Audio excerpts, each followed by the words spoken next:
All right, joining me now is a familiar face to the Northern California area, someone who I haven't had a chance to talk to in quite a while since she headlined here in Sacramento back at Golden One Center, and she's coming back from a pretty significant injury. First off, Aspen Ladd, thanks for joining me. And just how much fun are you having just gearing up for fight week again? It feels surreal. It's unbelievable to finally be back and doing all these things after so much and so much effort to get here. Yeah, for people who don't know, I mean, it's your first fight since December of 2019. That's pre-pandemic, and you've suffered a really major setback. I mean, I know it's kind of been the topic of all the media sessions you've been doing, but it is an incredible story. Can you just kind of tell people what you've been through for the past really year and a half or so?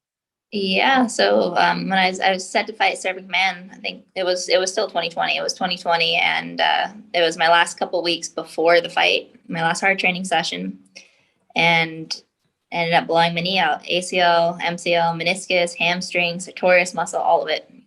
So that's a pretty substantial recovery. After that, I ended up getting surgery July 10th of last year. And this fight will actually be 1 year and 2 weeks post-op. That's incredible. I mean, when you think about when it happened, I mean, the whole knee, I mean, I covered the NBA, a lot of sports, just, I mean, people hear an injury like that and it's like, man, this person might be done. They may not be able to come back. Was there ever a doubt in your mind that you'd be able to still be the fighter that you were and be able to return to top form?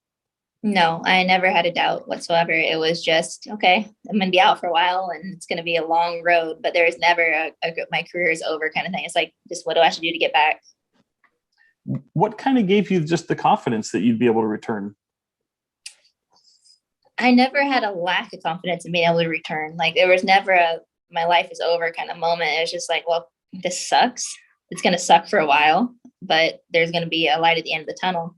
I think that's kind of something you adopt from fighting, period. So with what we do, it's a lot of fun, but like the weight cuts, everything else, like there's a lot of suck involved and you're just used to it. You get through it. And then there's always the good thing at the end. There's the fight. So I think it's a little bit of that. When did once you go through all the rehab, I mean, what do you remember the moment that you kind of felt like you again? Yeah, it was probably, so it took a long time for me to get my mobility back completely where I could do everything. It probably wasn't until about the 9-month mark where I was like, I'm bouncing around feeling good. It's like, I feel fantastic. I feel like me. So about then when I could do everything and felt really good doing it. Well, that's great. And I mean, we're excited to see you back in the octagon here. What was, once you felt right again, I mean, was it just, you're used to fighting so frequently and then you have this long layoff. I mean, was it just like, I got to get back in there? Pretty much. So before surgery, I wanted to get back the second I possibly could. During, after, I was like, no, I'll get back when my knee is 110% stable. And for lack of a better way to put it, any injury you have in this game, it's a target. So if you don't come back when you're fully prepared, it's not very bright. They say you can learn a lot from injuries and maybe get a different appreciation for your craft during injuries. I mean, did that happen for you? And definitely the inability to do everything that you love to do, want to do, it definitely adds more to it. It's like the excitement when you're finally able to again, it's like you haven't felt that in a while. It's like, I'm so excited to be here. I'm excited to be doing this.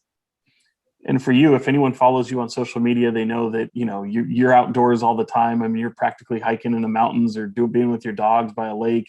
I imagine this, if it had to happen and it's sucky as it was, to do it during a pandemic, to rehab and build yourself back, it probably was as good of a time as any, wasn't it? Yeah, we were just talking about that. It's like I skipped the worst pandemic stage. I skipped most of the weirdness. I mean, there's still a bubble. There's still some things, but when it was really bad, I wasn't around for it. So, I mean, if you had to do it, I guess 2020 wasn't a terrible year. Yeah, as someone who's, born in Folsom, trains in Dorado Hills, where do you call home? So wasn't necessarily born in Folsom. Grew up like for the first few years when I was little in Galt. And then we moved to Pioneer, which is like a mountain town. And as I got older, I was the only one who didn't want to leave. So I ended up buying a home in Pollock Pines last year, which is the mountains. It's fairly close to Tahoe. It's like 45 minutes for me. So it's, yeah, that's me. For sure. And that doesn't sound like a terrible commute. No, it's about 40 minutes, but the commute doesn't bother me because I've been doing it my whole life. So it's worth it to get away from people.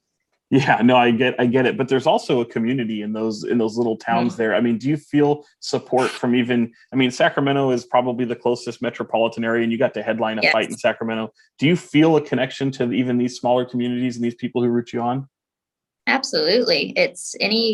Hometown experience is something unlike anything else. And especially when you're from a small town like that, it's something that you can't really describe or replace with anything else. Yeah, it's well said. I mean, for you, when we talked about you headlining in Sacramento, I know it corresponded with a loss, and I know that's come Mm. up several times in terms of just being a short fight. But for you, I remember seeing you after the fight, and it seemed you could tell you were frustrated by it, but it seemed like it was somewhat easy for you to brush aside because you really couldn't control it. Is that an accurate read on that? Somewhat. It's like, yes, you're disappointed. Yes, it sucks, but it's already in the past. Now it's just time to move on. If you can't change something, there's not really a point. Was there Can't any? linger. Yeah, yeah. I mean, was there any lesson that you could learn from that loss? There's lessons in any loss, there's lessons in any win. It's just keep on keeping on, keep moving. Yeah, and for you, you've had so many fights that since that moment that looked like they were going to happen and then didn't. Whether it be Holly Holm, Yeah. Juliana Pena, Sarah McMahon, and here you are, you're going to fight Macy Chaisson. I mean, just I know you don't like to look beyond fights. I mean, what fighter does? But should things go right on Saturday, this division is so interesting, and you were already going to fight so many people. Is there one that you look at and you just go, "Man, this has just got to be the one"? No, so when I have a fight, that's end of the world. That's doomsday. That's it. There's nothing beyond that. So there will be nothing beyond that until Saturday night. Nothing matters. There's no future date matters besides what we have to do. I love that you said it's doomsday. Absolutely. There is no after. There is no after. How about from this then? If you're not looking necessarily beyond, just how intriguing does this division stack up for you? It's not too dissimilar to when I left. The same queen bee. There's been a few interesting fights, but it's very similar. Yeah. Um, I asked you about the controlling what you control. Obviously, it seems like every win you have, it's these crazy punches. You're knocking people out with it. Is that the same Aspen Ladd we can expect to see post injury? That's definitely the plan. I wouldn't be back if I wasn't 110%. So I feel fantastic, and I'm just ready to finally get back in there. Yeah. And then finally, I mean, I love asking this question. I mean, I don't know it's your opponent, but just what challenges is in front of you with Macy fighting her? I mean, what can you expect from her? She's a big, strong, lanky fighter, and she's willing to engage everywhere. She clenches, she grapples, but she's clearly a little bit more of a striker, but she's willing to do all of it. And she's good at all of it. It's going to be a good fight, a good rough one. Does she compare similarly to anybody you've seen before? I'm used to being the shorter person in fights. So I've had a lot of tall and lanky opponents. So that part's not dissimilar. Her style is a little bit different than the other people that I fought. But a tall, lanky striker is not something outside my wheelhouse as far as what I faced in my career so far. Yeah, and then with I mean, if I know you're thinking victory. I mean, you're the most confident fighter in your abilities, but to get your hand raised after everything you've been through, can you even imagine what that moment will be like, and just how different it might feel? I can't. Just arriving here for fight week felt surreal. So we'll see there. I feel like a different planet. Yeah, and then I did say finally, but I did want to ask you. I mean, TJ Dillashaw comes back. He's a Northern California kid. He spends most of his time in SoCal these days. But just what are you intrigued to see what TJ Dillashaw we might see after his long layoff? And I mean, I know it's not a layoff; it was a punishment. But I mean, here he comes back. Yeah, definitely. He seems like a nice dude. I want to see how it goes. Honestly, most fighters are outside of what we do. Nice people. It's weird when you're meeting everybody and it's like, oh, I hope you do well. I hope you do well. You're fighting each other. Okay. I hope nobody gets terribly injured. So Yeah, that's great. Aspen, I really appreciate you doing this. Thanks so much. Best of luck this weekend. And I hope to meet you in person again very soon. I want to get up to that gym. I still haven't been up to Gold West. yeah, just come on. You could definitely come up and hang out. It's not too far if you have a moment. No, I was going to go to Oak Ridge. I used to live in Dorado Hills when I was a kid. So. Oh, cool. So you know. Yeah, I'm familiar. I appreciate you. Thanks so much. No problem. Thanks for having me.